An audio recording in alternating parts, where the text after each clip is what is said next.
STEM. Sorry.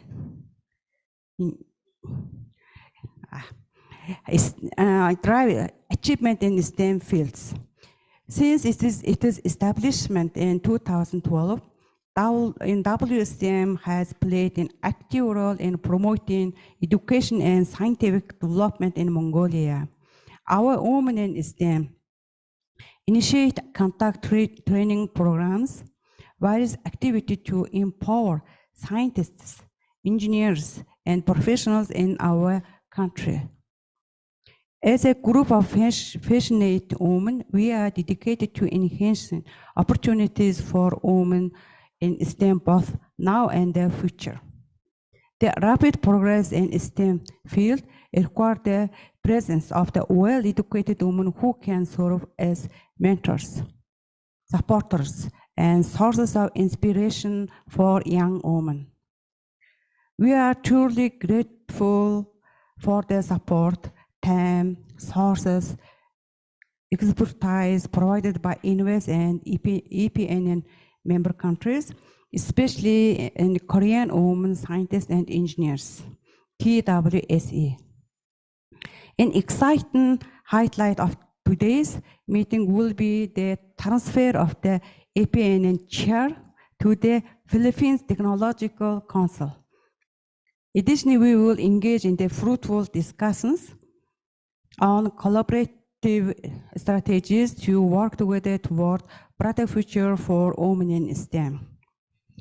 As far for the international conference, Women in Science and Technology, Engineering and Mathematics, and the opinion meeting Women in STEM as the host with 148 delegates, 6 from the Japan network of women engineers and scientists, 4 from Korean women scientists and engineers, and 5 from Institution of Engineering and Technology in Malaysia, 1 from Women Engineers Chapter Federation of Myanmar Engineering Societies, 1 from Women in Engineering and Scientists, WISE Nepal, 5 from Philippines Technological Council, 6 from Society of Taiwan Women in Science and Technology who attend physically.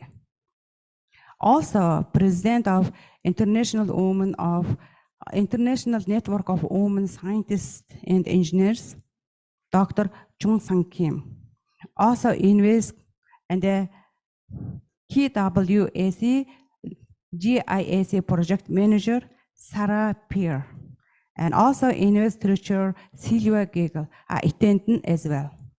There are 6 countries, such as Australia, Women in Engineering and Scientists, WISE Bangladesh, and Women in Engineering and Scientists is WISE India, and Women Engineer Forum of the Institute of Engineers Indonesia, Women in Engineering, Science and Technology in Pakistan, Women in Engineering and Scientists, WISE Sri Lanka attending the meeting via online, and 125 from Mongolia. During your time in Mongolia, you will also have the chance to experience the rich culture, heritage of our country. We have arranged a special cultural performance to mark the conclusions of the International Conference on Women in Science, Technology, Engineering, and Mathematics, and APNN meeting. And there will be a full-day trip to the countryside hosted tomorrow, offering the Mongolian Nadam. We are confident that your participations will contribute to success and vibrancy of this opinion meeting. For many of you, this may be your first or second visit to Mongolia, and we are thrilled to welcome you to the land of the eternal blue sky. Once again, we extend a warm welcome and wish you a fantastic time at the opinion meeting. Thank you. Thank you. So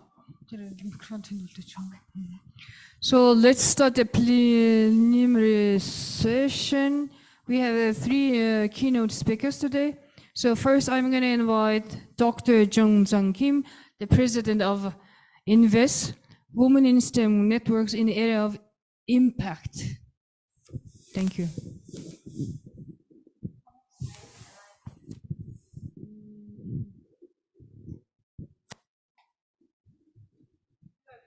15 minutes. Oh, okay. So I have really. Okay. Good morning, ladies. I'm sure you had a fantastic night during the banquet last night. It was wonderful meeting everybody in a different form. And now back to our serious matters. I would like to start my presentation. Actually, I prepared my presentation for a 30-minute presentation, but I'll try to cut it short. And thus, I have decided to bring my last slide, which is the summary and conclusion slide, to the first, so that even if you miss the rest, you know what I'm going to be what I will try to talk about. So I'm going to time myself just so that I don't overspeak. Yes, thank you. This is forward, okay. So this is actually my last slide. I'll start with my last slide, which is the summary of what I want to speak to you today about, pertaining to the title of my talk. So if you look at towards the left side of the, or from your side, it'll be the right side. Sustainable development is an urgent and crucial agenda, and I think we all agree on this. And we have been talking about sustainability all throughout our sessions yesterday. Important thing is that sustainability and sustainable development involves science, technology, engineering, and mathematics, STEM. STEM fields need gender-balanced human resources, and women in STEM, however, are still low in numbers, so we need more women to be represented. Women in STEM networks thus play an important role for this mission, and so to overcome the barriers and for advancing opportunities for women and girls, the role of women's networks in STEM is something that we need to discuss today, to think about, and to try to find better solutions to solve this problem. So I will be raising this question to you, and I think during our APNN general meeting, we will have an open discussion, and I think we can share ideas at that time. So for this, what has INWES been doing, and what will INWES continue to do is what I will be focusing on. But to summarize in three aspects, I would say, first of all, INWES as an international network, I think has been and should be and will be continuing to collect the wisdom of women scientists and engineers who are scattered all around the world. And through this, and this is what networking is all about. Because networks can set the gender norms in STEM, and successful networks can support the start of new organizations worldwide. And we have seen this and we have witnessed this within the INWES community so far over our history. Second is that the voice of numbers, and we have been voicing ourselves, needs to be placed into more discrete numbers so that it can be in a better presentable form. And here, when I say numbers, I am not referring to the indices or statistics that the governments have been providing. What I will be emphasizing on is the numbers of, or the voices of women transformed into numbers is, I think, what we need to be seriously thinking about. And as a non-governmental organization, this, I think, is an important role that we have to think about. And lastly, we have to support future women in STEM. And so we have a responsibility to act as mentors, and we have the responsibility to remove the current existing gender barriers so that the future generation will be in a better place when they are in the workplace of science and engineering. So this is what I have been trying to convey today. And now going into some of the details. We have seen sustainability, sustainability, sustainability everywhere, but sustainability is connected to different wordings that you see in this diagram. Sustainability and carbon neutral, sustainability and ecology, sustainability and energy, earth. And we have seen some of the presentations that have been done yesterday where you are already part or have been working on or have been involved in this task of reaching a sustainable world.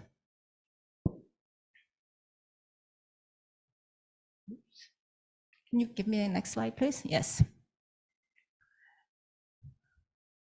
And we can skip this. Thank you. Next slide, please. Now, we have seen this chart over and over and over and over and again so many times. 17 Sustainable Development Goals that have been set by the UN to be fulfilled, hopefully, by the year 2030. Now, if you look at the 17, and we try to pick out the goals that pertain to gender, STEM, and gender parity and STEM, I think we can bring out SDG 4, SDG 5, 6, 7, 8, 9, 10, 11, 13, 14, and 15, which means that most, if not many of these, involve STEM issues and gender issues, which means that we are very much involved with and are responsible in joining in this endeavor. Now, the word impact has been used quite often, and I myself use this word more often than I used to. For scientists, the word impact, the first thing that would come to their mind will be impact factors when they're doing their publications. Is this journal of a good impact factor, of a high impact factor? Well, that's also important because doing good research and bringing an impact is important. But the impact that we're talking about here, I think, is in a broader sense and is in a more economic, environmental, and socially related meaning. And this is something that we have been thinking about, but we have not been really discreetly thinking about in detail. So what does impact mean, and how will we impact for sustainability is, again, another question that I would like to open up to the audience today. On your right, you will see a statement that was made by Adena Friedman, who is the president of NASDAQ. And she says, we are witnessing a new era of impact. And she explains, in which the world's capital markets are building a more resilient and sustainable global economy. So this is reality, and this is where we are at the moment. Now, impact can be very qualitatively interpreted. We're all making impacts. We're all something good. Something good is always thought of as being something impact, but there has to be a little more detailed and measurable ways or for assessments of the impact. And this is something I think that many organizations are also working about. And again, another question that I would like to address to the audience today.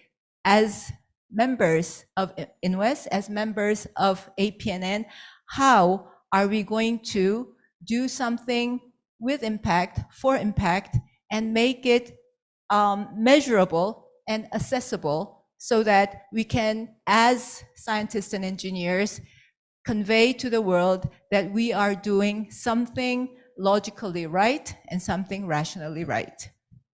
So thus achieving sustainable impact can mean, and I quote, ensuring that positive impact of the project on the lives of beneficiaries carries on after a project intervention has ended. So you can see that there is a lot more than just publicizing articles in a high impact factor journal.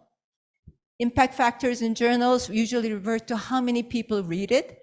Now, when we talk about impact here, reaching many people is important. Having people read your result is important. But going beyond that to influence society, to make sure that it has a positive effect on the overall betterment of society is something that we should bring our minds to further.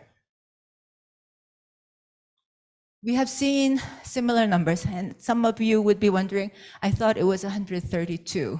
And the year before, when I presented it, it was 135.4. So the good news is this number is decreasing for those of you who know what this means. This is the year it will take for the world to reach gender parity, according to the statistics done by the World Economic Forum. What this means is that at the current rate that we are going, it will take 131 years for the world to reach a gender equal world. Well, you thought this was bad. Some years back, it used to be 200 something years. And the good thing is that, as I said, 2 years ago, it was 135.4 years. Last year it was 132. This year it is 131.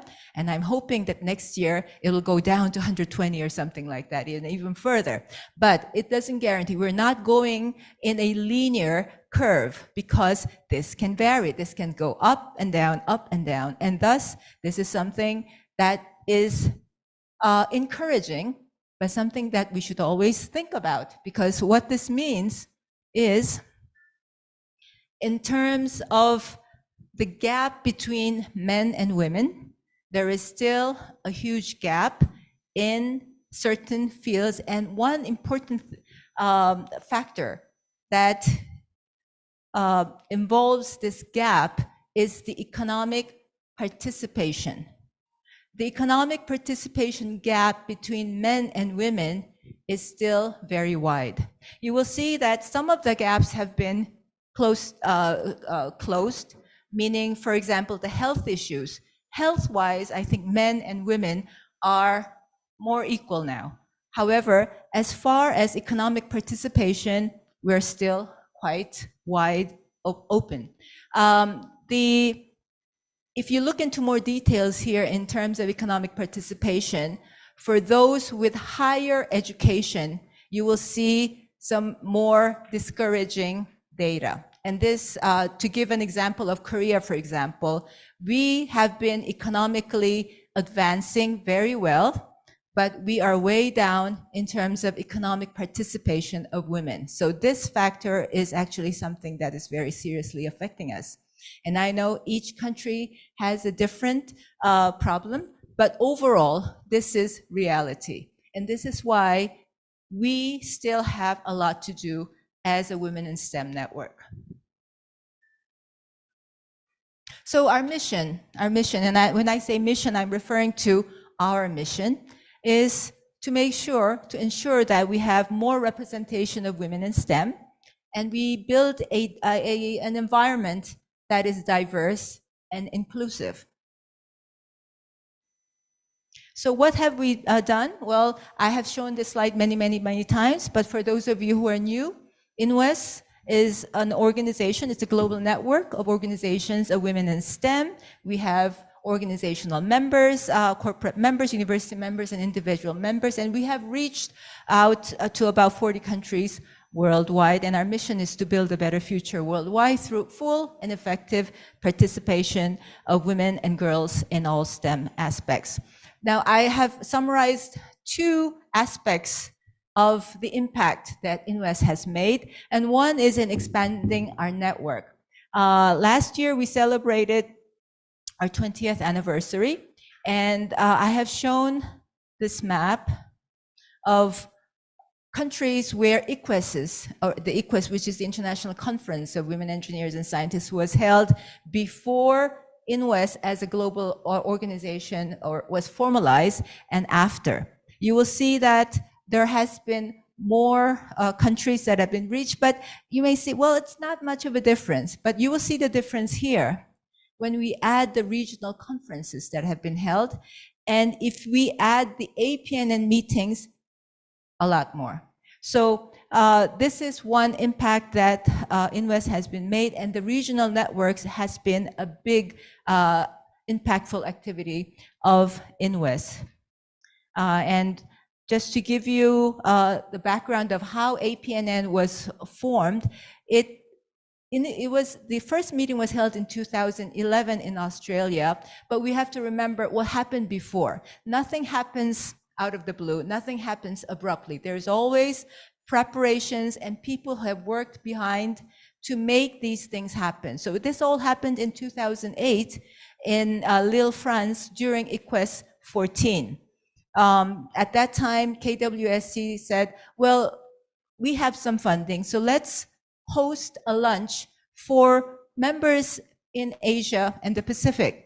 And so we said, well, the Japanese delegations were there, and the Japanese delegation said, yes, I think it's a good idea, let's do it.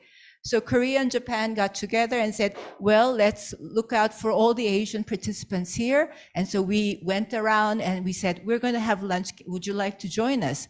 And this is how it started. And then we said, well, let's have a meeting so that we can initiate some kind of a formal network. Well, 2009 is the year that we're going to have a regional conference in Korea.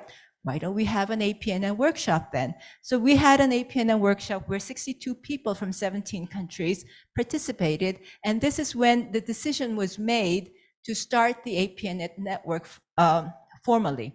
And it all started in 2011, as Dr. Marlene Kanga has presented in her talk. At that time, we started with 10 countries represented. And of course, there were also other supporting countries from the UK, for example, from the US, from Canada, and so on. And from then on, as I mentioned in my speech yesterday, every year we have been having this meeting, and APNN has been growing thus far. This is the program of the first APNN. Looks very familiar, doesn't it? So we have been continuing on with this endeavor. Some photographs of people who have presented during 2011, and I think you saw this picture yesterday also. Now, the second thing is to bring out the numbers of the collective voices. And as I said, the numbers, I mean your voices, our voices. And so how this came about was from this meeting minutes of the first APNN, where the participants say, okay, this is what we should be doing. So it was lined up, we should do this, we should do this, we should do this, we should do this. And one of the things that was discussed was, let's do something where we can find a common index for the member countries in APNN. And thus came the APNN country reports and the APNN study, or the statistics that has been initiated since 2014. And this developed further to the GIZA project that Dr. Sarah Pierce has presented yesterday. So something has been happening a little slowly, but we have been moving on, which is, I think, very encouraging. And this is the impact that INWES has been making. So where are we headed to? Well, on the right, you will see the objectives of INWES. We want to be an influential voice. We want to increase the presence of women. We want to promote exchanges, make opportunities for networking, to do projects, and to have programs on education and careers. And for this, from 2021 to 2023, these are the projects and programs that we have been doing to fulfill this objective and to make an impact on society as an international network. And the important projects that you're familiar with is, of course, the GIZA project that has been supported by KWSC. But there's another project that the University of Warwick has initiated since last year. And this is the Enhancing Research Project. And another very important thing is the recording of oral history of women engineers and scientists. And this is in collaboration with the University of Leeds in the UK. And this is with Professor Graham Goodey, who is a historian. And we want to now make sure that all of your stories are recorded and archived. We don't want just stories of a few special people. We want the stories of everyone so that this can be compiled into a history. There are also other activities, but I think there will be other opportunities for me to present these. And thus, please, INWES 19 in September. I'm over time, sorry. And so this is my presentation for today, and I'm sure there will be more opportunities for us to discuss this. So I hope that we can all continue to join our efforts and impact society by building a sustainable future worldwide and a better future worldwide through the full participation of women and girls in STEM. Thank you very much. Thank you, Professor Kim. Actually, a common understanding of a certain concept is a base for collective voicing. Thank you for investing your time in that. So our next presenter is Dr. Sotnam Durj Yenjin Surung, from Director of the Documentation and Monitoring Department at the Office of President of Mongolia. She'll be talking about some initiatives on sustainable development in Mongolia. Do we have Dr. Yenjin Surung? Okay, if she's not here, I'm going to move on. Then, as scheduled, we have Dr. Galima Nyema speaking on women's participation in Mongolian social life in 20th to 21st century. So you have, let's say, max, if you can make it in 8 minutes, it's wonderful. If extended 10 minutes, yeah.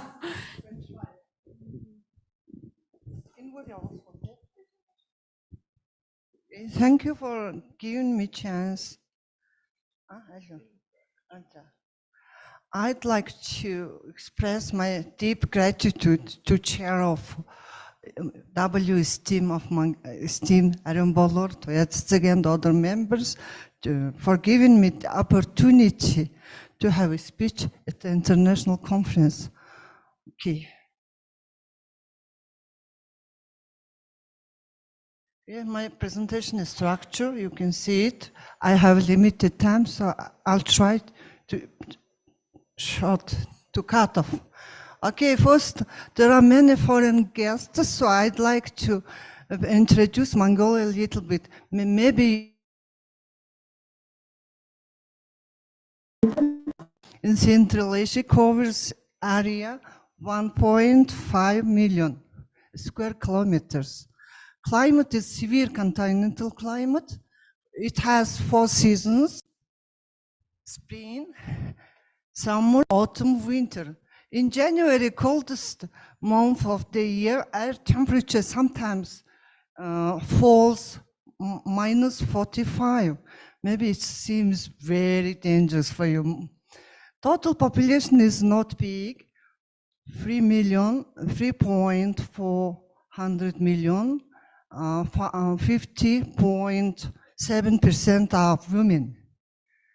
There are 941,547 households, 66,000 of which are headed by women. So there are many families headed by women. Okay, so I would like to ask you a question.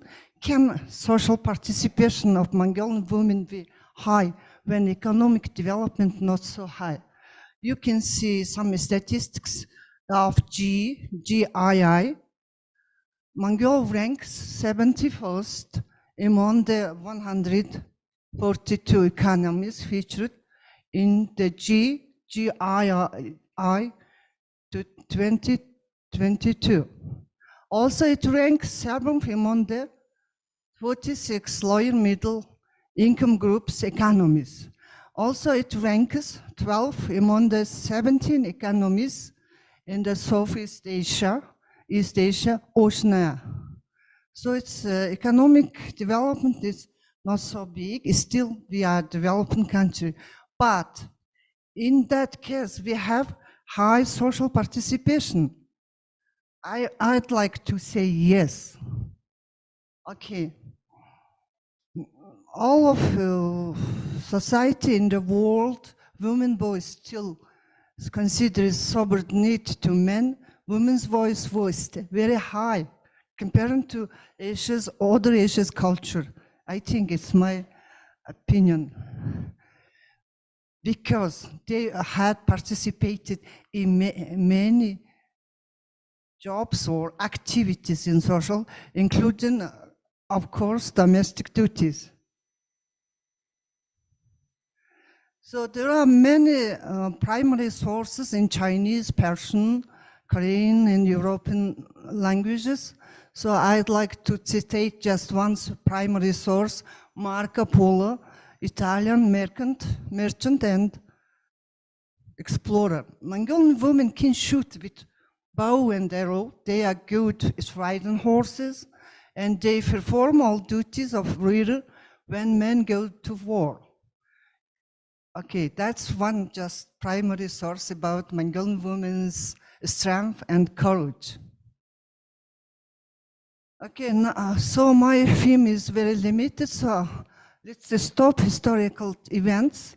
So, in my opinion, Revolution 1921 is played huge role women's participation in a society. It calls National Democratic Revolution, dissolves feudal relation, brought major changes Mongolian women. During Mongolian People's Republic time frame between 1924-1992, women in Mongolia obtained jury equal rights. Okay, next one. So this painting is painted famous artists. Mongolian women's help in National Democratic Revolution 1921.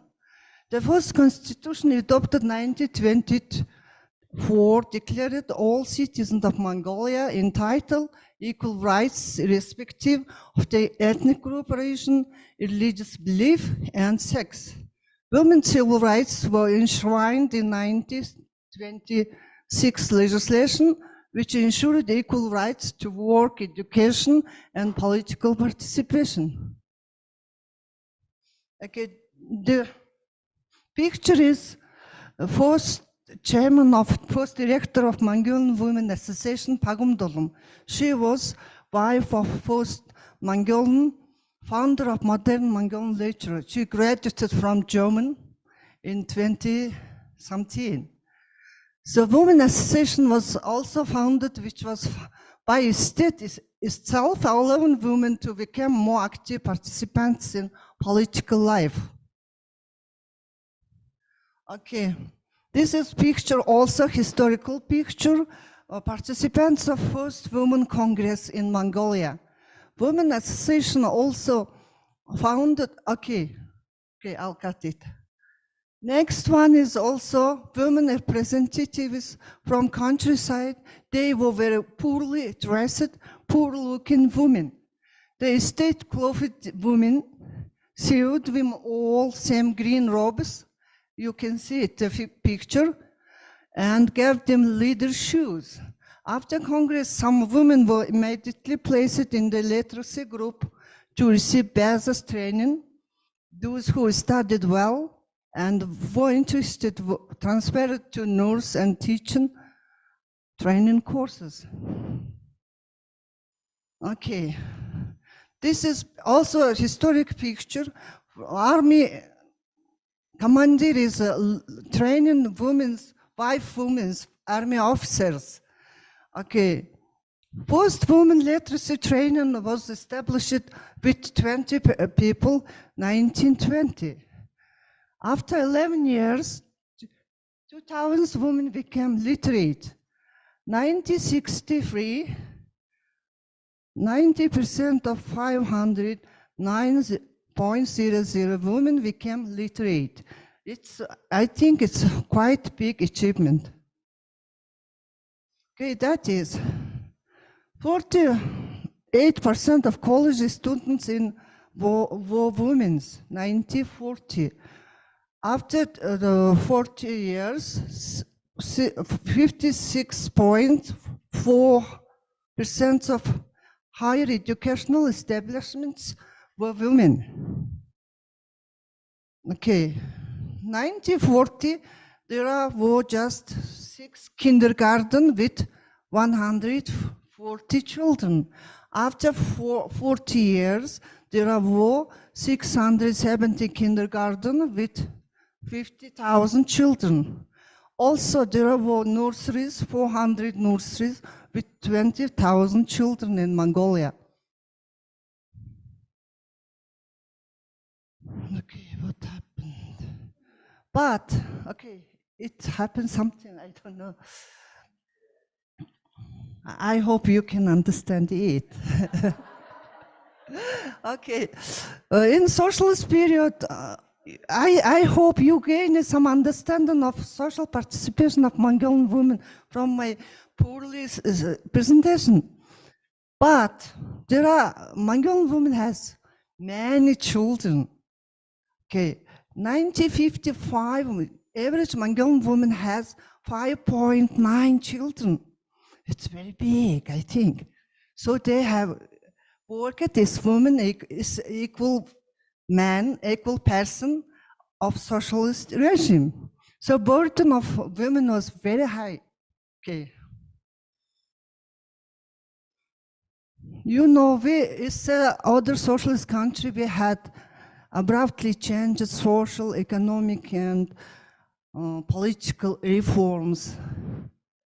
So during transition period from planet economy to market economy 1990s, dramatic changes, okay.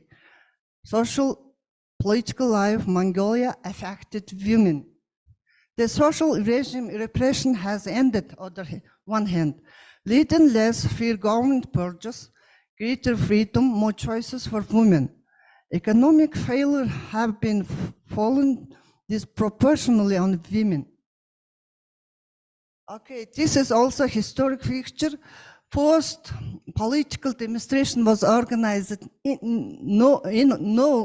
Ulaanbaatar, in Hovd province. Students of the Hovd universities are organizing first political demonstration. Okay, also you can see a woman, a girl.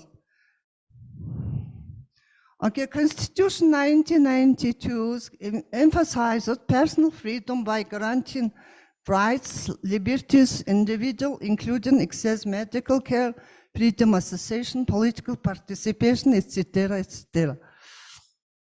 Okay. Women activities abruptly has changed. This is pictures of women which fields that use it belongs to just men.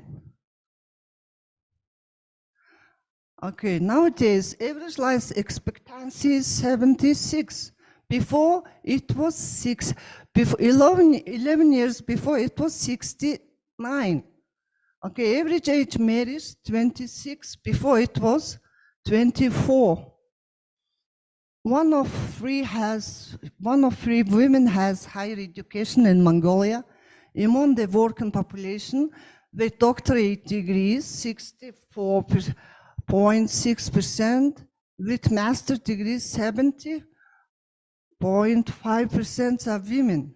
Over 40 years past, 63 women are representatives in parliament, some of them reseated. 46 out of 340 homes led by female governors. If compared to just 5 years, it was just a governors, women.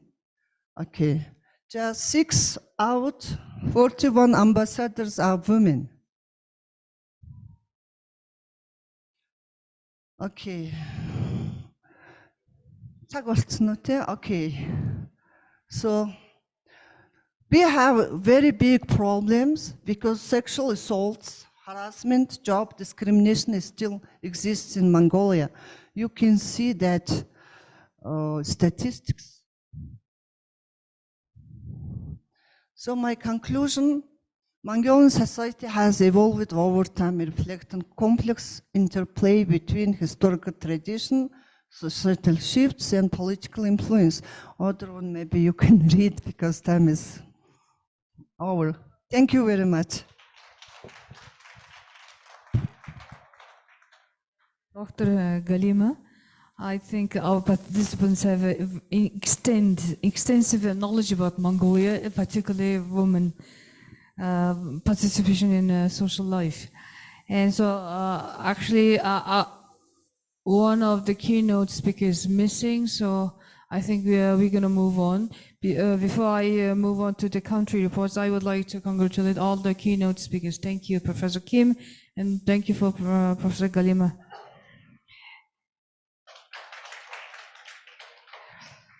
So estimated time given per country to report is 15 minutes. So we're gonna a little bit earlier than scheduled time. So our online presenters are not there yet. So we're gonna invite Dr. Chikayo Kanda, Japan Network of Women Engineers and Scientists, to present the country report first. Stage is yours.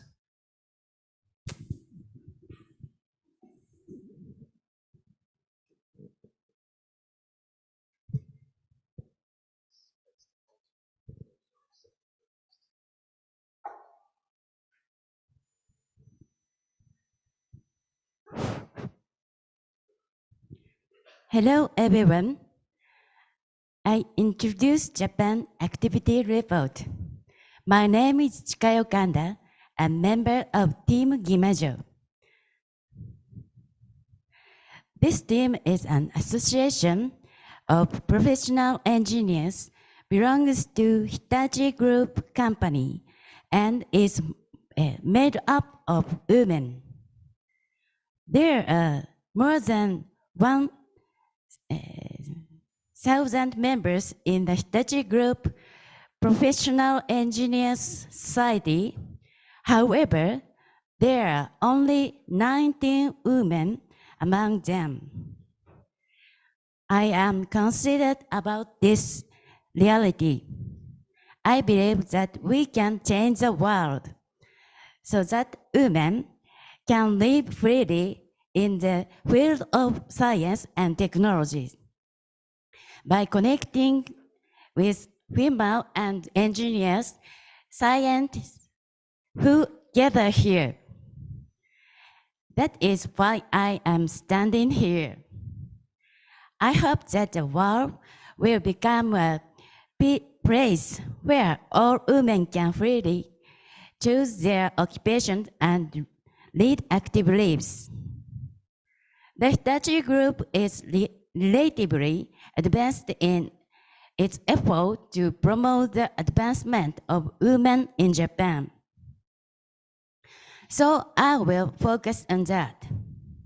Subsequent presentation will be conducted by audio recordings of team members who are unable to be here.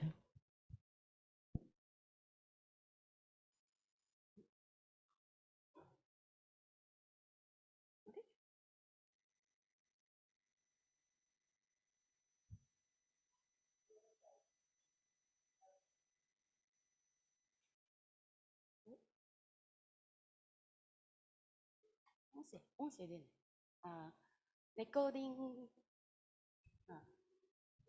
audio recording.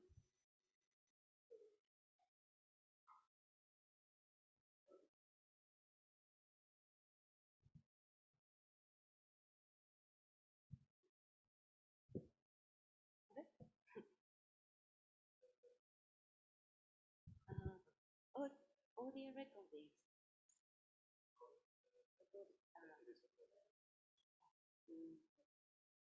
I don't speak. Presentation.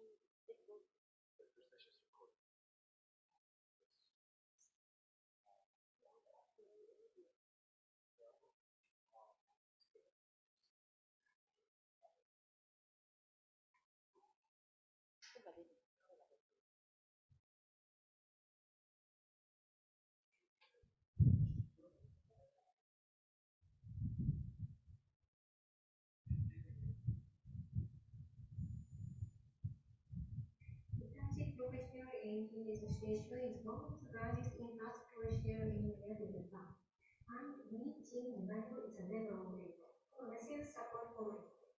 We have practiced global coverage. Our theme in this year is SDGs-based activities.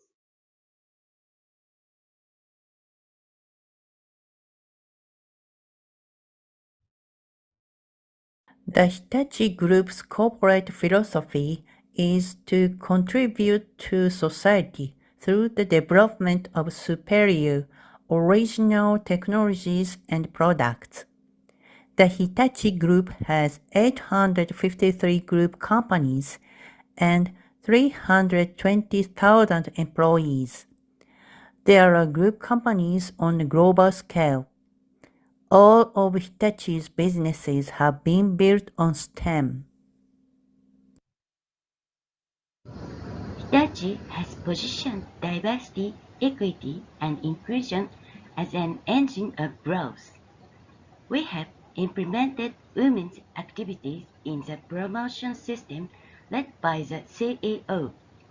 Chief Diversity, Equity, and Inclusion Officer is Lauren.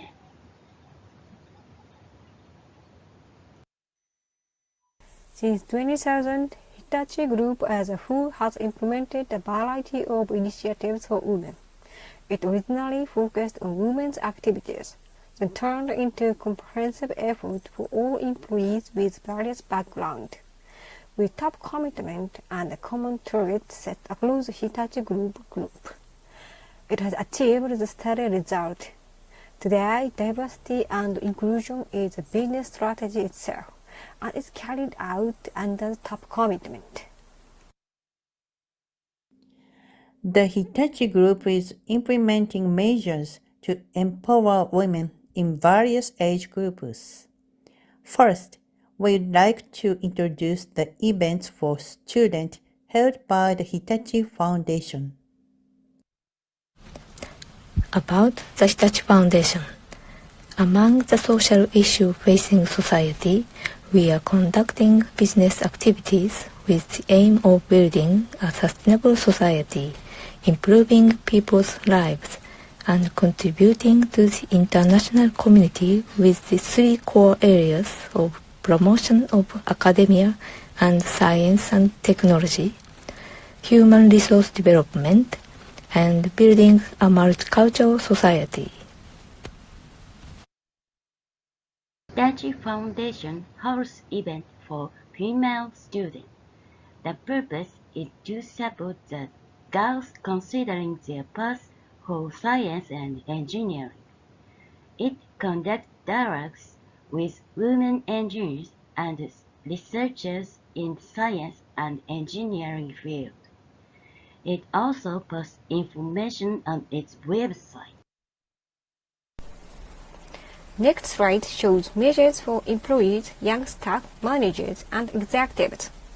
Those include examples of Hitachi Group's female employee community and supporting IT tool chosen in the company-wide idea contest. This is an example of an initiative for employees to support a balance between childcare and work.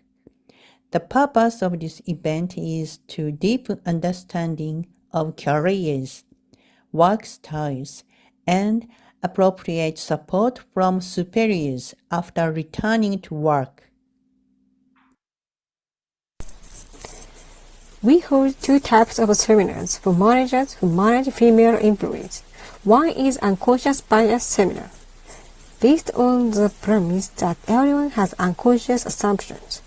This is an opportunity to learn the impact of one's own biases on management and to review one's own management.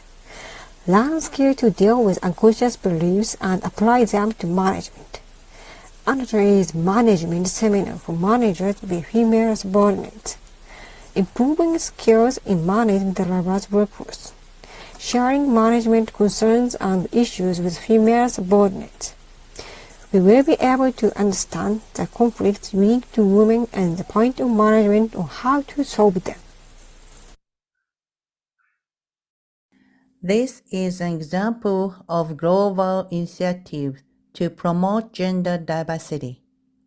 Hitachi Group holds an annual event fostering career awareness and networking among female employees through lectures and workshops on career and leadership. From 2013 to 2015, it was held in Europe as Women's Interactive Network Summit. Since 2016, it has been expanded to the Global Women's Summit. Hitachi's Make a Difference is in-house idea contest. It launched in 2015 to encourage its employees to change their mindset. Now it has promoted to a business plan contest. A business plan for women's empowerment was also issued. We would like to introduce Pep Talk as an example of a project for women to empower, which won first prize in the business contest. The concept of the business is toward a society where all people can live their own lives without giving up on continuing to work. They are preparing to provide a smartphone app with functions that allow everyone, including women, to know information, think about how they can apply it, and consult with people who have the same problems in order to continue working vigorously. In this idea contest, initiatives such as Child Care Leave Club that achieves a balance between child care and career, and security exercises to protect children and women from malicious crimes also won prizes.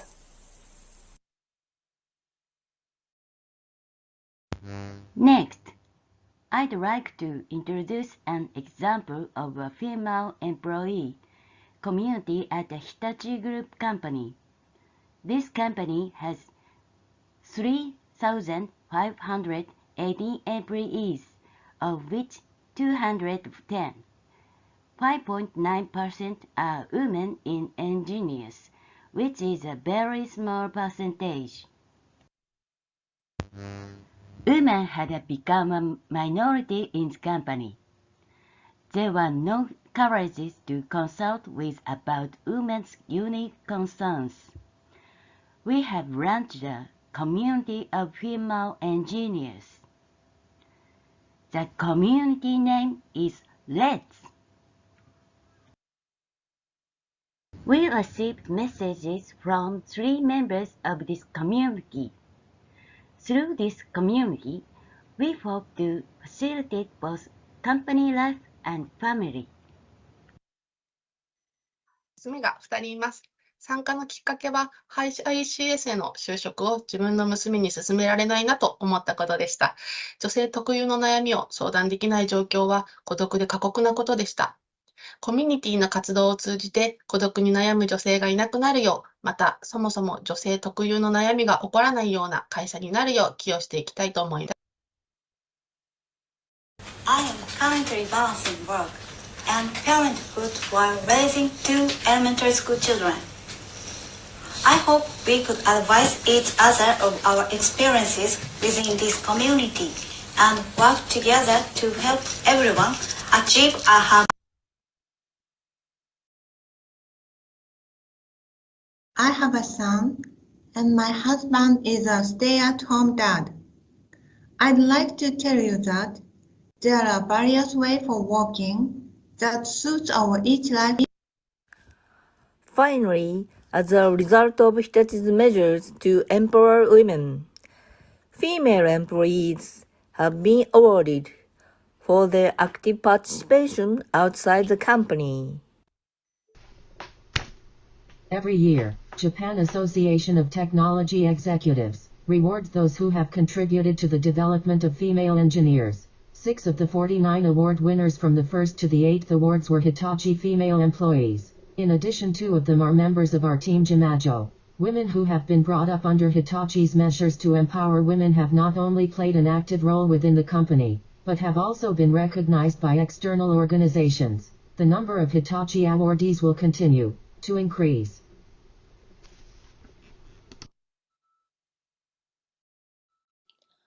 We were achieved. Yukari Tominaga, Kaoru Kashimura,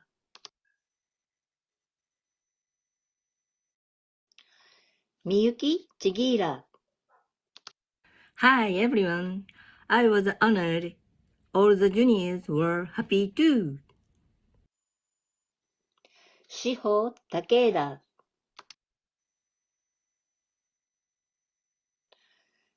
Satoko Tsukiori. And Noriko Izumi. Hi guys, nice to see you. Here is a message from Ms. Lorena de la Giovanna. Hitachi's diversity and inclusion strategy. Good morning, everyone. My name is Lorena Della Giovanna, Chief Sustainability Officer and CDEIO at Hitachi Limited. I am in charge of the sustainability agenda for the whole Hitachi Group, including DEI. Hitachi aims to create innovation by leveraging diversity of our 320,000 employees as a crucial value. To do so, we are committed to ensure an equitable and inclusive environment where everyone can fulfill their potential based on their will and competencies. As part of our plan to increase gender equity and inclusion, we are implementing various activities and tools to support women building their own career path, granting them access to the same opportunities as all other colleagues, up to the leadership positions, and providing the necessary support to ensure a workplace when women can thrive. Hitachi also supports the advancement of women in engineering with a dedicated STEM program around the world. Through Hitachi Global Foundation and other initiatives, we will continue to support women's active role in science and engineering. Let's work together to build a more inclusive and better society.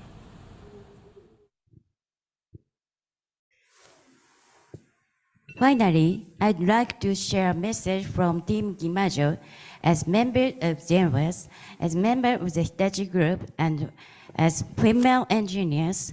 We all continue to do pro bono work for young women and continue to support women scientists and engineers.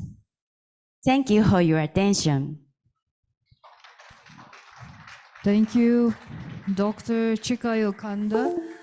I just got the impression that Hitachi Foundation actually very strongly supports the Japanese woman scientists. Thank you.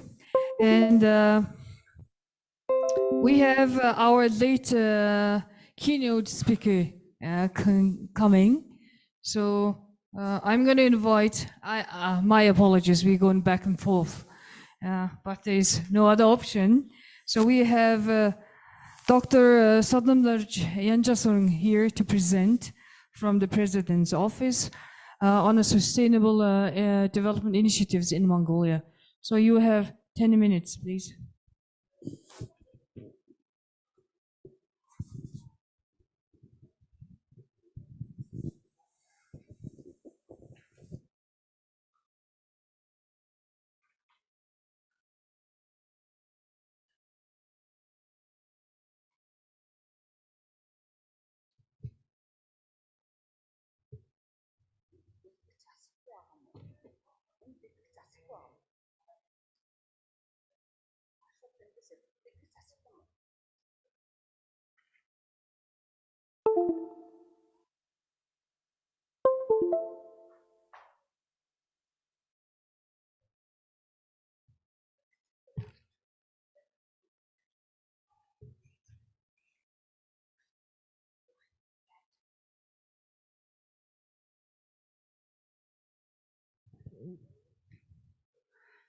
Good morning, everybody.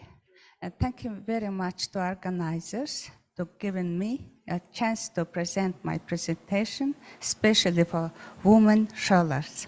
I wish you success to all. My team is some initiatives on sustainable development of Mongolia. So all of you guess what I will talk to you. Development is a measure of social life. Human beings have devoted a long time to developing, accelerating, and sustaining the development of their society and have formulated and explained the problems of development in many ways. One of them is the Sustainable Development Goals. The program should be implemented and achieved by 2030, you know. Therefore, each country that joined the program in accordance with its national development planning process, policies, and strategies. Mongolia is implementing the goals and trends of global development in accordance with its national characteristics. In doing, development policies are developed and implemented by leading government institutions. Vision 2050, approved by the State Directorate, and New Revival Policy, approved in 2021, Mongolia's long and midterm documents are July included. Mongolia is implementing national programs and movements to meet the goals and objects of sustainable development. For instance, in President of Mongolia has initiated 3-pillar interrelated national campaigns called 1 Billion Trees, Food Revolutions, and Healthy Mongolian People to implement the country's development policy and implement them as a complex activity. Уучлаарай. Наанаас удирдах юм уу? Би эндээс удирдах юм уу? Чи удирдахгүй байгаа шүү. Миний юу нэрээсээ явахгүй юм.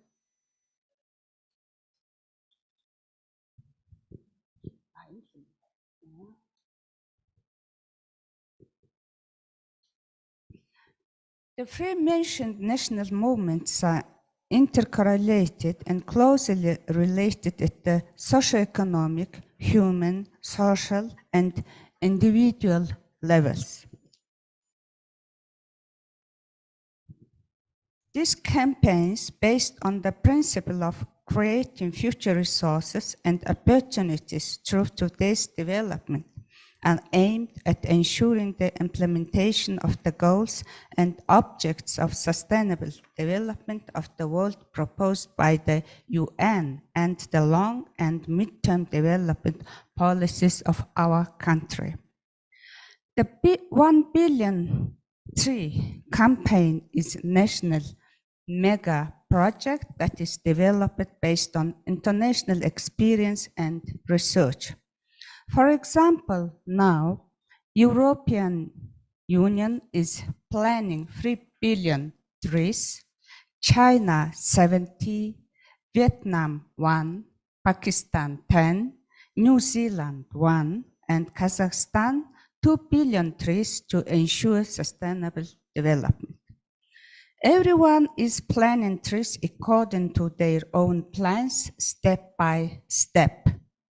For instance, Kazakhstan, who has aimed to plant 2 billion, has started the project in 2021 and is informing that their project will end by the year 2026, which means they are aiming to plant about 2 billion in approximately 2,200 days. If we take closer today, we'll be planning about 1 million trees in one day, which I believe is the most useful treasure that's being left behind in the future. For Mongolians, the estimate of planning 1 billion trees was based on the policy documents. These are the names of policy documents. Here, Vision 2050, New Revival Policy, and the Government Policy and Action Program, which is currently in full force, reflect the benefits of natural resources, water, reflect the benefits of natural resources. This indicated that it's one of the main reasons for executing the Billion Tree campaign. Mongolia is a country that has been actively working as a member of the United Nations organization for 60 years. That's why, in addition to meeting the Sustainable Development Goals approved by the UN, it's also responsible for fulfilling the international agreements. So on, our country has joined the Paris Agreement on Climate Change and Glasgow Agreement of Reducing Greenhouse Gases in 2016. It's clear that the real natural condition of Mongolia became another main reason. For our country, over the past 80 years, the average air temperature has increased by 2.4%, and greenhouse gas emission per person have increased by 2.7, more times the world average. Also, desertification has increased to 76.9%. The frequency of natural disasters has doubled. The area that's covered by forests is only 8%, and the recycling of waste is only 10%. On September 2021, the president of the Mongolia, Khurelsukh, in his speech at the General Comment of the 76th session of the United Nations General Assembly, he emphasized that human activities and attitudes towards the nature have the greatest influence on global climate change. It's important for each country to take concrete steps to change its attitude towards the world and reduce its natural degradation. Therefore, he has encouraged the people of Mongolia to plant trees that can be counted by those booms. Respecting the Mongolian traditions and customs of living in harmony with the Mother Earth and the natural environment, it was directed, initiate, and implement the 1 Billion Trees campaign in order to reduce the impact of global climate change, protect and increase the ecological balance of forests and water resources. This has motivated many countries to support and cooperate with the Billion Tree mega project. That's why diplomatic missions of 49 different countries of the national movement are working together in union. So, on October 4th, 2021, the President of Mongolia issued a decree directing the government to implement the 1 Billion Trees national campaign. The decree gave several directions to the government regarding the development of the Billion Trees. This included implementing a program to combat desertification, planting trees, spending funds equivalent to 1% of the gross domestic product, improving public-private cooperation, and implementing social policies to transition from welfare to labor. That's why there was a requirement to development a strategic plan to implement the Billion Tree National Campaign and created legal framework. Launching the Billion Trees National Campaign and supporting the green economy through improved laws and legal environment are commendable strategies to contribute to reducing climate change. These initiatives can play a crucial role in promoting forestation efforts, reducing carbon emissions, and fostering sustainable practices across various sectors. The National Movement Billion Trees aims to achieve several environmental goals by the year 2030. In the strategic objects of the movements are defined as following: creating a friendly environment for human living, increasing the area of the forests, creating the necessary human resources, preventing soil desertification, and producing healthy food by keeping the soil healthy.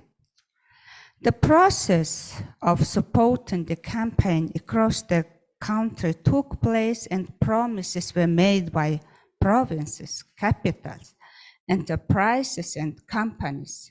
For example, 21 provinces decided to plant 680 million trees, 21 large enterprises, 608 millions, and banks and financial institutions decided to plant 88.6 million trees. In general, the 21 mining companies joined the campaign out of 320 organizations. They are the most destructive of the soil, therefore, Mongols were very grateful for their decision. Their promise is so to plant 608 million trees. The speaker believes that 14 governmental, 17 banking and financial, and 18 non-governmental organizations have also joined this campaign. Now, you all see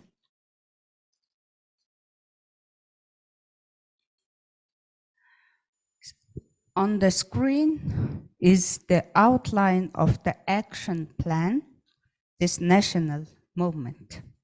The scheme was prepared with care. For the successful execution of this campaign, careful attention should be paid to the formation of professional human resources. We see the necessary human resources on the screen. About 34,000 human resources should be created. Funding mechanism for the Billion Trees campaign were also identified. One of the features here is not only asking for responsibility and commitment from mining companies, but also setting up a special fund. Even if we understand the importance of planting trees, it is important to record and monitor them. That's why we are creating an application to register the trees planted. Also, calculations of water requirement for planting and growing 1 billion trees were made. To grow 1 billion trees, a maximum 400 million cubic meters of water will be used for irrigation per year, is about 0.021% of the water resources of our country. If rainwater and grey water are utilized for tree irrigation, along with the implementation of water evaporation protection and water-saving technological measures, the amount of surface water required can be reduced by 1.5 to 2 times.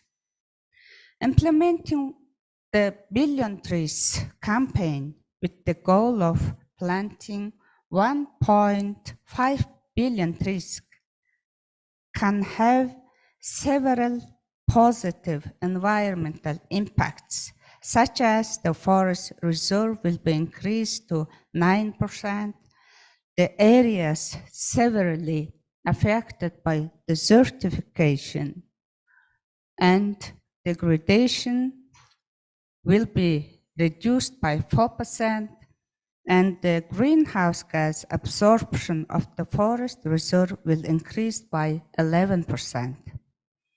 The Healthy Mongolian campaign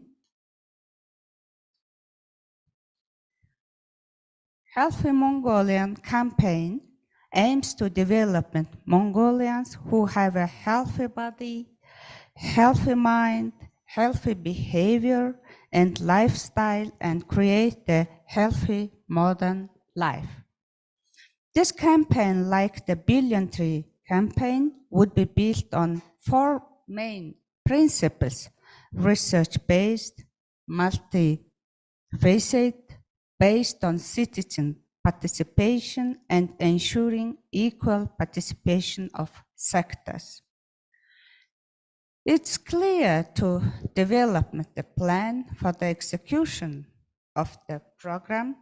However, due to the fact that statistics are out of date, research works are being conducted in 9 districts of Ulaanbaatar city and 336 sub-districts of all the 21 provinces which named some. In general, we define a family as a risk-free family as follows. In this regard, Mongolians believe that healthy men, healthy young people, and healthy mothers and babies make for a healthy family, because the average life expectancy of Mongolian men is more than 10 years shorter than that of women.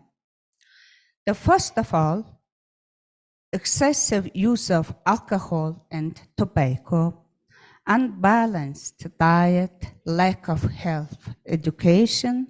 The result of the study showed that lack of experience causes arterial hypertension, obesity, and bad habits in men, resulting in a shorter lifespan.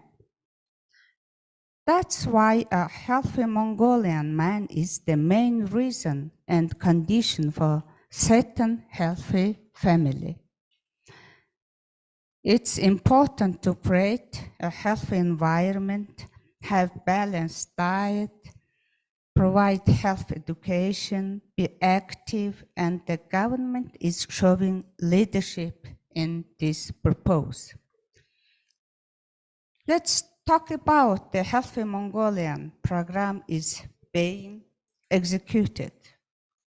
Clean, healthy nature and green facilities play an important role in creating a healthy living environment for Mongolian people.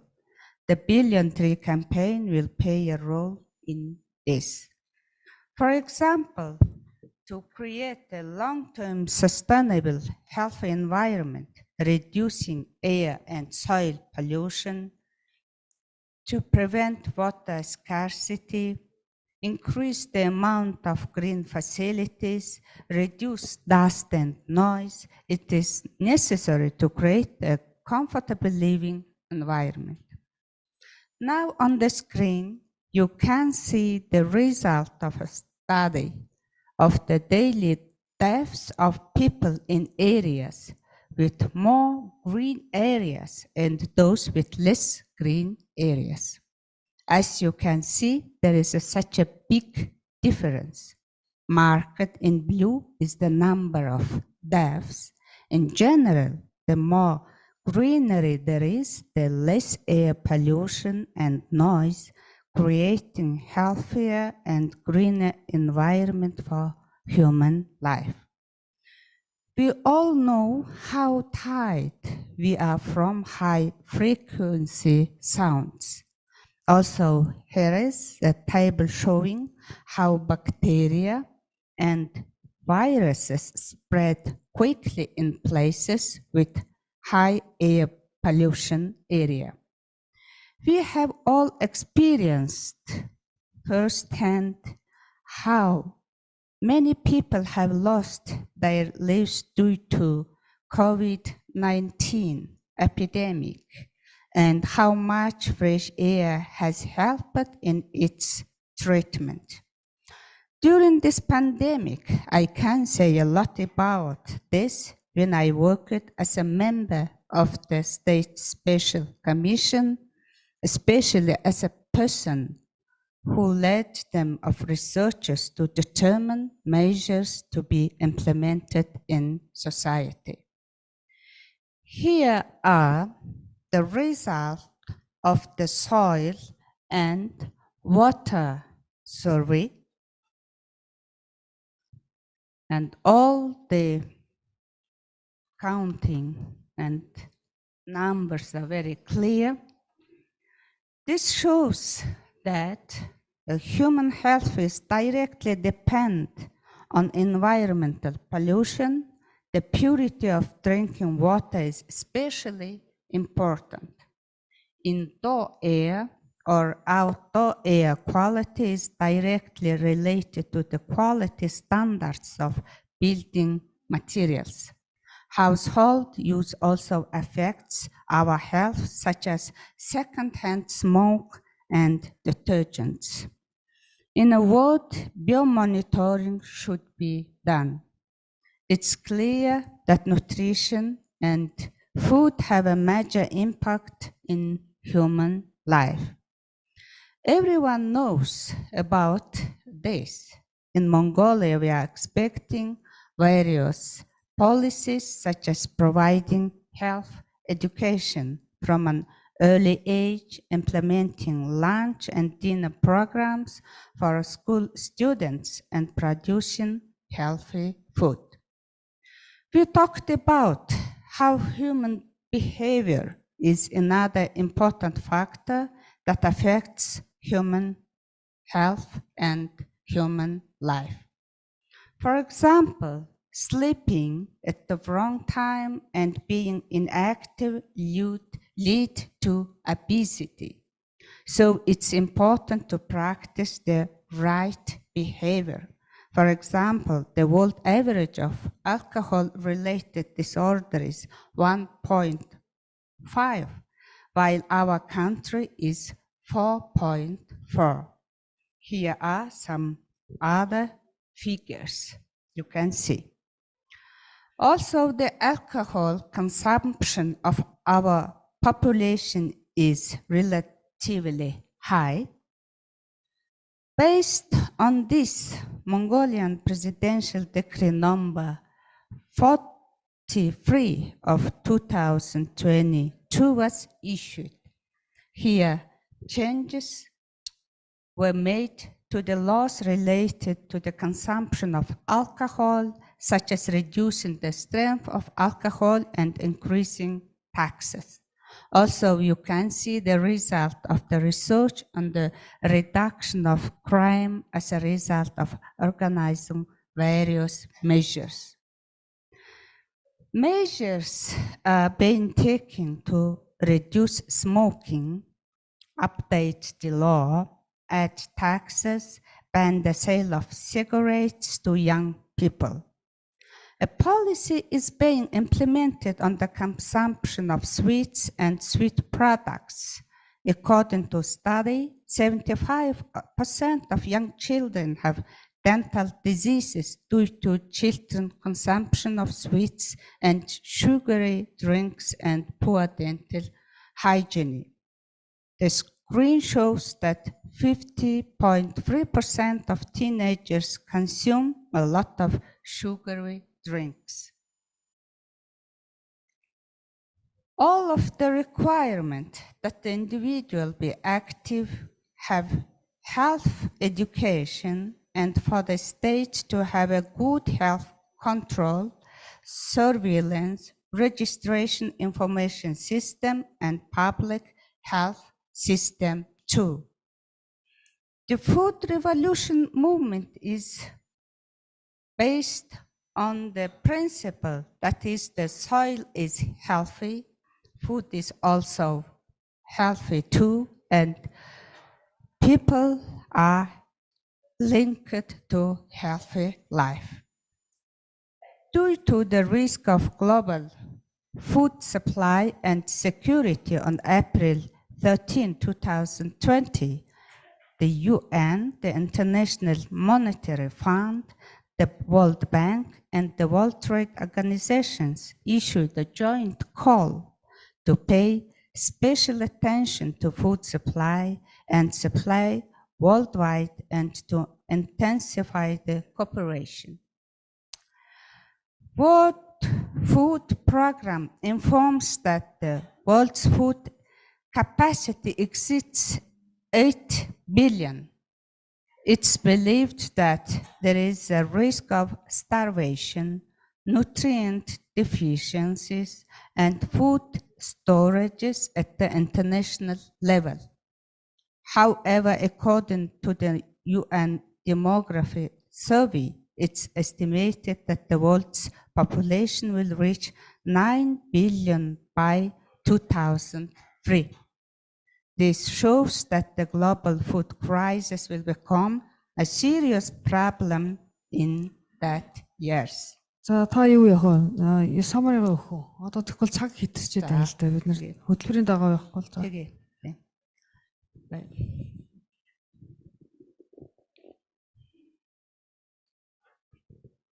In the future, financial resources are important for the successful implementation of the campaign, and its calculations are based on the research 1.7 trillion Mongolian tugreks is calculated.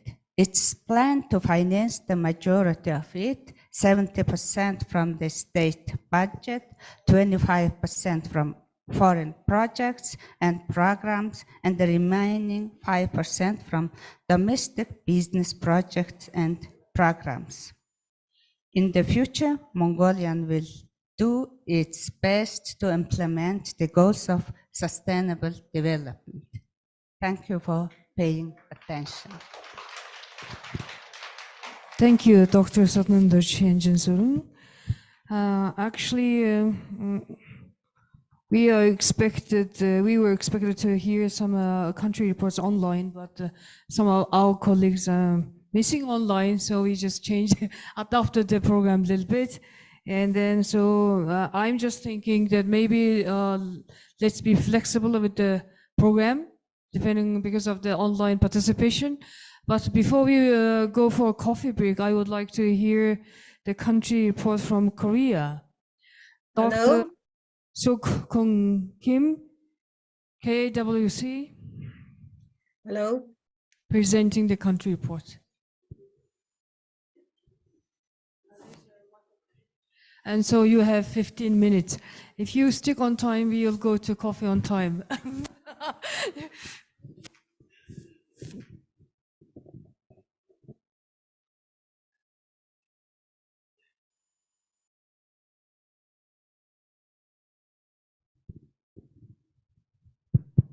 Good morning. My name is Suk Kim. I'm a principal researcher of Korea Research Institute of Standard and Science. And I'm also serving as a vice president of KWSC and also chair of International Cooperating Committee.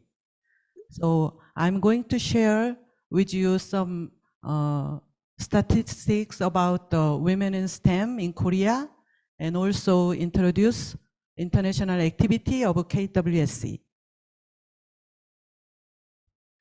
The KWSC is the first association for women science for women in STEM in Korea. KWSC is doing a lot of effort to contribute the development of national science and engineering, and we want to empower the scientific capability of women scientists and engineers, and also uplift their status in academia and in research institute and industry and etc. Now the present president of KWSC is the Dr. Ju Sung-jin. Unfortunately, she cannot join this APNN this year. However, we are here with two former president of KWSC. Can you stand up? 11th president, Dr. Buaryong, and 13th president, Dr. Im Hyo-suk, is participating this event. The KWSC is a well-known and reputable organization in STEM society in Korea. So we have now 2,050 members, and among them the 664 members is lifelong members. And also you can see the 71% of our members are holding PhD degree. So you can see by affiliation, 1/3 of our member is working in public institute, and 1/3 is working in academia, and the other is working in industry and government institute, etc. So now I'm going to share with you some statistics in women in STEM. So first, in education in STEM, among the college entrants, 30% is the female in 2021. So over the past 10 years, we do a lot of effort to increase the women in STEM major. So I think there is a progress in there. And also there is a disparity in major. Life science, the female is more than 50%, but the engineering department, we need to increase more women in STEM in engineering department. The last figure is showing the graduation and recruitment gap. There is a good positive trend is there, but still 2021, 2.2% gap between the graduation and recruitment date. So next move on the labor force participation in STEM. So when the age 20, female and male has the similar labor force participation rate. But after getting old, the age of 30, women is still decreased or continuously decreasing the participation rate. And that cannot be fully recovered until the age 60. And also the marriage, after marriage, female get decreased while male get increased in Korea. And the third one is showing the career interruption in the marriage female. Age of 35 to 39 has the highest career disruption rate, almost 33.4%. That's in the statistics in Korea. Now the Korea government want to get the gender equality and also the increase the equal opportunity in the job. So we have many legal systems for the maternity protection system and family-friendly system and child care support system. So we do have a good support in the legal system. I want to just to share one system is the spouse parental leave system.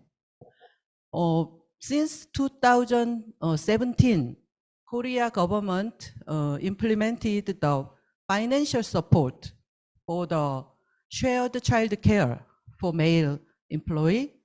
That system is successful. So after that 4 years, the ratio of the male parental leave is 2.5 times increased than before.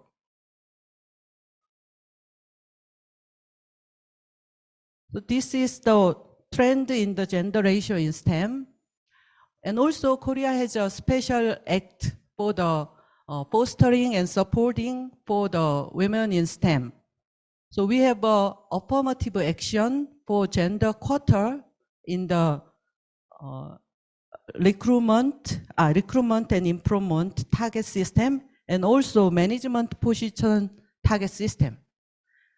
So due to that kind of effort, the gender gap is decreased by 8%, and for the management position system, it decreased by 8.8%. So there's a positive trend is there. But I want to mention that Korea women in STEM ratio is 21.5%, but which is still below the average of top 20 countries in GDP, which is 32.7%. So we need to do more in Korea. And from now on, I want to share KWS's international activity. You well all know about the International Young Woman Scientist Camp, YWS Camp. It's a well-known program for the Asia Pacific area. It started from 2012, and every year we do the YWS Camp. Especially this year, we will do September 20th this year with grand anniversary celebration in parallel with the anniversary. In Daejeon, the location will be the esports Daejeon Arena. It's very young kids like that place for the esports. So we will have an invited lecture. The invited speaker will be our 12th president, Dr. Yoon Hae-on. Some of you guys will know her. So she will lecture, and we will have a presentation, each young female student, participants, and we'll have a K-pop dance and calligraphy, which event we cannot do for 3 years, but finally we can do this year, and it will finish it by award ceremony. And also this year we launched the Young Woman Scientist webinar. So we can meet online or for the global young woman scientist. So this year's the subject is the SDS, Sustainable Development Goal.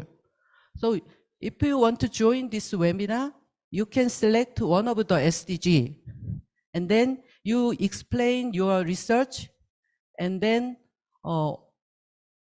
how your research can contribute this SDG goal. Then you can propose, and then you can evaluate, and you can select an award, something like that. So if you are interested, you can contact me, or you can contact the KWSC's secretariat. And this is a smart system program. Smart system program has two distinct detailed program. One is a small group activity. So small group activity, they can do research, and also they can do cultural experience. Last year, 7 groups benefited that system. And also smart system mentoring program, we are doing the one-to-one mentoring system. So they can mentoring the career development, and also work-life balance, or cultural adaptation, etc.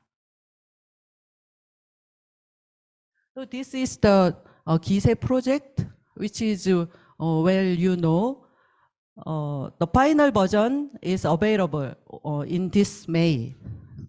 And also, I deeply appreciate Dr. Sarah Pierce, who lead this project, and also appreciate the experts advisor and all scientists and engineers who are dedicatedly devote their time to this project.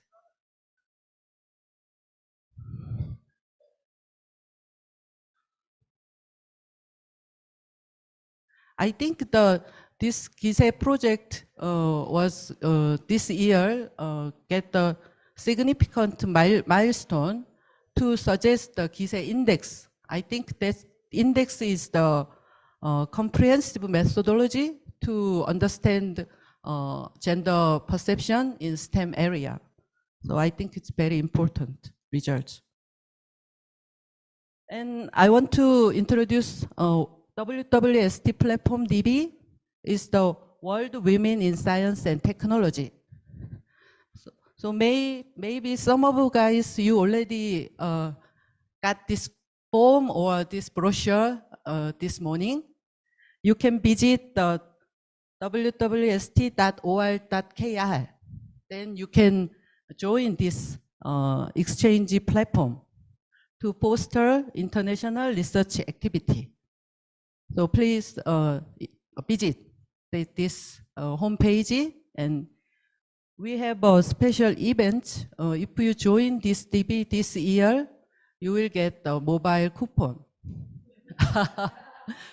And if you are already a member, if you do some update to your profile, you will also get a mobile coupon. And last but in the list, I want to share KWSC's 30th anniversary with you. Please leave a congratulatory message to KWSC during this APNN meeting. Your word of congratulations will be very big support to us. Thank you for your attention. Thank you, Dr. Sok-Hong Kim. It's a very pleasant country report. So actually, I thought that we were missing our colleagues from Australia, Bangladesh, and India, but there were some technical problems. They are actually online. But so we actually agreed that we're going to hear them just right after the break. So because our colleagues are waiting, I would like to behave you all of you in a timely manner. So I have two announcements to make. So for tomorrow, for Mini Nadam, our international guests are invited to bring all the family members with you. So the bus is going to depart from in front of this NUM library, this building, tomorrow at 8:30. And also second thing is that now you have to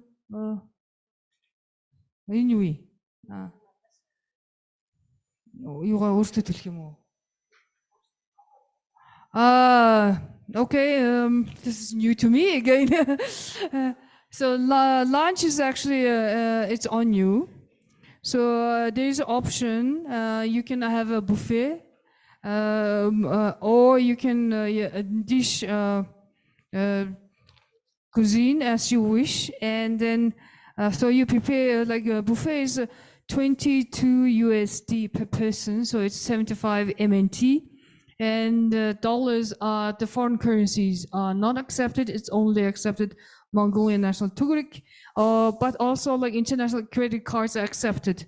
So those are on you. And then there's a choice of buffet dish, or it's also dish ordering is optional. So now we have a photo session scheduled. So we are planning to have a photo session in the corridor in front of the banner. So let's have the group photo first, and then organizers also want to have a country team photos in a row, in order. So then we have official photos for each country. Yeah. So let's move. It's exactly 11 o'clock. So I expect you to see it 20 past 11 sharp in the room, please. Yeah, thank you. Actually, you can go downstairs, grab your coffee, and just bring your food and like snacks and consume it here. That's also okay.